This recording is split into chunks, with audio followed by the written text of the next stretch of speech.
ドジャースの大谷翔平投手、30が9日、日本時間10日、アリゾナ州グレンデールのキャンプ地にマミコ夫人、28、愛犬のデコピンと共に姿を見せた。写真、背番号17、犬を連れてグラウンドを歩く大谷マミコ夫人も後ろから。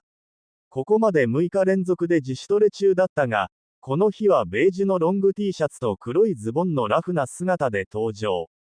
サブグラウンドで大谷が投げたり、蹴ったりしたボールをデコピンが追いかけ、12月末に第一子妊娠が公表されたマミコ夫人はグラウンド脇で見ながら、笑みを浮かべていた。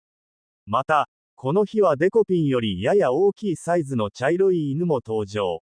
大家の名前と背番号17が記された犬用の白いドジャースユニフォームを着用し、デコピンや大谷と共にボールを追いかけるなど、約30分一緒に遊んでいた。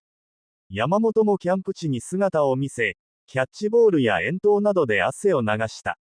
新たな背番号17の茶色の犬は山本の車から出てきて、帰りも山本の車に乗り込んだ。土軍は11日、同12日にバッテリー組キャンプ初日を迎える。グレンデール柳原直之。